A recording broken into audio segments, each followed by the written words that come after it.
আওয়ামী লীগ আবার আসবে, নিষিদ্ধ করে কোনো লাভ নেই।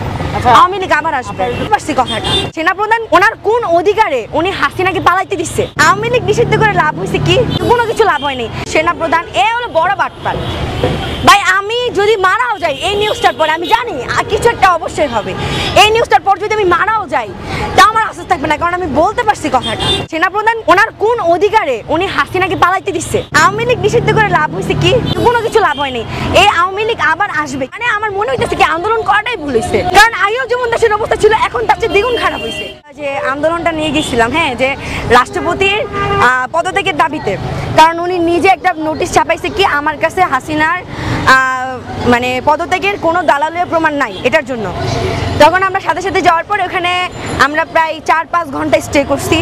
করার পরে ওখানে অনেক স্টুডেন্ট আসলো। আসার পরে যখন প্রায় রাত ১টা বাজে তখন আমাদের সম্মানীয় সমন্বয়ক সার্জিস ভাইয়া ওখানে গেল, গিয়ে আমাদেরকে বললো বৃহস্পতিবার পর্যন্ত ওদেরকে আলটিমেটাম দিলাম, বৃহস্পতিবার পর্যন্ত যদি আমাদেরকে কোনো সিদ্ধান্ত জানানো না হয় তাহলে আমরা আবার এটা নিয়ে প্রোটেস্ট করব, এটা বলা হয়েছিল। তারপরে আমরা বৃহস্পতিবার পর্যন্ত ওইখানেই ছিলাম, আমরা আর বাসায়ও যাইনি। যাওয়ার পরে যখন ওইখানে ছিলাম বৃহস্পতিবার দিন কেউ আসে নাই। পরে আমাদেরকে বোঝানো হলো কি যে চুপ্পুকে মানে রাষ্ট্রপতিকে সরানোর জন্য সংবিধান চেঞ্জ করতে হবে। সংবিধান চেঞ্জ করতে কতদিন সময় লাগবে বলে যে এটা তো ডিপেন্ড করে যে তোমরা যাদেরকে সিংহাসনে বসাইছো, যেমন সার্জিস ভাইয়া, তারপরে হচ্ছে হাসনাত ভাইয়া, নাইব ভাই, এরা যদি প্রেশার দেয় তাড়াতাড়ি হয়ে যাবে 1 মাস 2 মাসের ভিতরে। ঘটনা 3-4 মাস হয়ে গেছে। এখন উনি ওনার মতো ঠিকই আছে, এটা নিয়ে কোনো রকম কোনো প্রতিবাদ বা কোনো কিছুই হয় নাই। কিছুদিন আগে হাসনাত ভাইয়া আপনার আন্দোলন করছে আওয়ামী লীগ নিষিদ্ধের জন্য। হ্যাঁ, আওয়ামী লীগ নিষিদ্ধ করে লাভ হয়েছে কি? কোনো লাভ হয়েছে? কোনো কিছু লাভ হয়নি। এই আওয়ামী লীগ আবার আসবে, কিভাবে আসবে? সেনাপ্রধান যখন অন্তর্বর্তীকালীন সরকার আসলো, এটা আসিফ মাহমুদ মানে আমাদের ক্রীড়া উপদেষ্টা নিজে এই কথা বলছে যে সেনাপ্রধান বলতেছে কি অন্তর্বর্তীকালীন সেনাপ্রধান মনে করছে কি যা হাসিনা গেলে পুরোটা ক্ষমতা সেনাবাহিনীর হাতে চলে আসবে, সেনাবাহিনীর হাতে আসা মানে কি সেনাপ্রধান দেশের দায়িত্বে। তো এখন যখন অন্তর্বর্তীকালীন সরকার মানে আমাদের ডক্টর ইউনূস মানে স্যার আসলো, তখন উনি কি বললো, বুকে পাথর চাপা নিয়ে আমি কথাটা মেনে নিলাম। এ কথাটা উনি নিজের মুখে বলছে সেনাপ্রধান। হ্যাঁ, আপনি একটা কথা চিন্তা করেন, আমি এই কথাটা অনেকবার বলছি যে উনি দেখছে সেনাপ্রধান মানে কোন রাইটে, ওনার কোন অধিকারে উনি হাসিনাকে পালাইতে দিচ্ছে। আমাদের সামনে আমাদের ভাই বোনদের মেরে ফেলছে।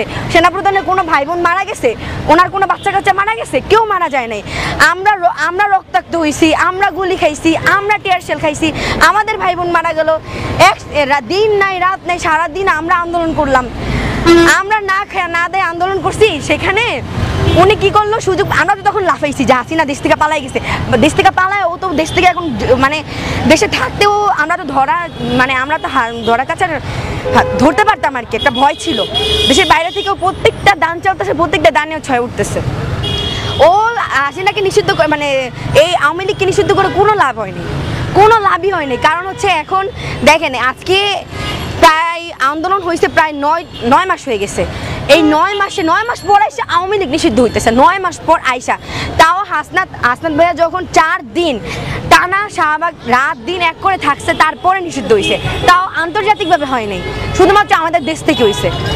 হওয়ার পর এখন হচ্ছে ওই হাসিনা এখনো ইন্ডিয়ার সাথে আমাদের চুক্তি ছিল, যদি কোনো অপরাধী আমাদের বাংলাদেশে, যদি ইন্ডিয়া থেকে কোনো বাংলাদেশে আসে কোনো অপরাধী, বাংলাদেশ অপরাধীকে ইন্ডিয়াতে পৌঁছাই দিবে।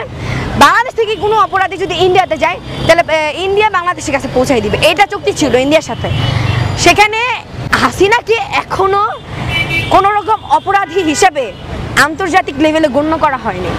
আপনি চিন্তা করেন, এই সার্জিস ভাইয়া বলেন, নাহিদ ভাইয়া বলেন, আসিফ ভাইয়া বলেন, একমাত্র হাসনাত ভাইয়া ছাড়া আর কাউকে সাপোর্ট করার মতো এরা যে মানে একটা লেভেলে গেছে, আমরা ওদেরকে নিজে বসেছি। আচ্ছা আমি ছোট একটা উদাহরণ দিই, আসিফ নজরুল যিনি বর্তমানে আইন উপদেষ্টা, আসিফ নজরুল স্যার, উনি কিন্তু আন্দোলনের সময় আমাদের সাথে দিনরাত এক করে থাকছে।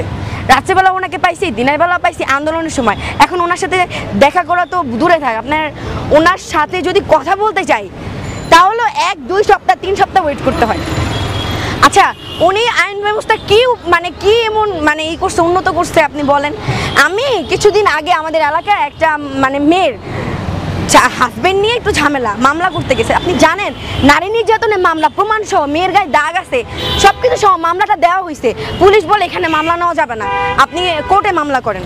আচ্ছা গেল মেয়েটা কোর্টে মামলা করার পরে কোর্ট থেকে 3 মাস পরে ওই থানায় আপনার নোটিশ জারি করা হয়েছে নারী নির্যাতনের মামলায়। কি উন্নত হয়েছে? অথচ সারা জীবন শুনে আসছি নারী নির্যাতন মামলা ভয়ঙ্কর মামলা। আমি ভাবছিলাম আসিফ নজরুল স্যার আইন উপদেষ্টা হয়েছে, এখন মনে হয় আইনের কোনো একটা মানে ভালো একটা উন্নত হবে।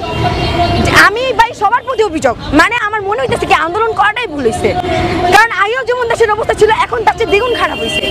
আসিফ নজরুল স্যারের আইন উপদেষ্টা বসায় উনি আইনটা কোনো রকম কোনো উন্নত করেই নাই। এই যে এমন একটা মামলা দিতে গেলেন, আচ্ছা বাংলাদেশের মানুষ, আপনি কি কোনো ধরেন আপনি কোনো মামলা যাইতে চাইবেন? বাংলাদেশের মানুষের যদি বলেন আপনি এই ডিসিশনে মামলা করেন, এটা তো অনেক সিরিয়াস পর্যায়ে যেতেছে না। মামলা করা মানেই টাকা খাওয়ানো। আমার নিজের কানে শোনা তার একটা পুলিশকে এভাবে বলা হইতেছে যে স্যার আমাকে সাহায্য করেন, মামলাটা নেন বা অভিযোগ নেন আগে। পুলিশরা বলে আগেই মামলা নেওয়া যাবে না, আমরা আগে অভিযোগ নিয়ে ইনভেস্টিগেশন করবো। যেখানে মেয়েটা নারী নির্যাতন যে হয়েছে এটার সম্পূর্ণ প্রমাণ মেয়েটাকে দেখলেই বোঝা যায়।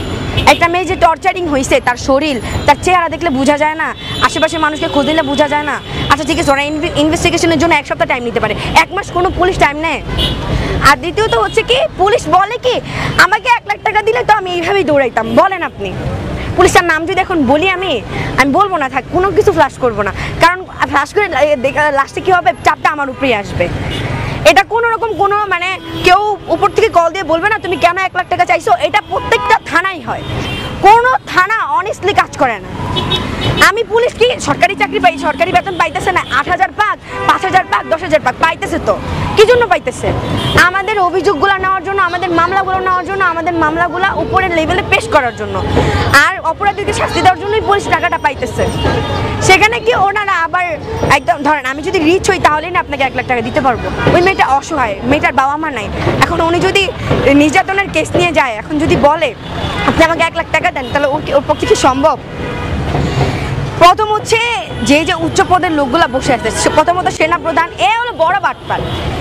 ভাই আমি যদি মারাও যাই এই নিউজটার পরে, আমি জানি কিছু একটা অবশ্যই হবে, এই নিউজটার পর যদি আমি মারাও যাই তা আমার আশ্বাস থাকবে না, কারণ আমি বলতে পারছি কথাটা। সেনাপ্রধানের প্রতি প্রত্যেকটা মানুষের অভিযোগ, প্রত্যেকটা মানুষের, ও কেন হাসিনারে পালাইতে দিচ্ছে? আপনি আমার সহজ একটা উত্তর দেন ভাই। হাসিনাকে আমরা অপরাধী সাব্যস্ত করতে পারি নাই এই 9 মাসে, শুধুমাত্র অপরাধী, যেখানে ওই গণহত্যা করছে। ও লাইভে আইসা আবার বলে, কথা বলার সাহস পায়। ঠিক আছে, সেটার উত্তর আমরা মানে স্টুডেন্টরা ধানমন্ডি 32 ভাঙা ফেলছে, লাভ হয়েছে কোনো? ও এখনো কোনো শাস্তি পায় নাই। আওয়ামী লীগ আবার আসবে, নিষিদ্ধ করে কোনো লাভ নেই। আওয়ামী লীগ আবার আসবে।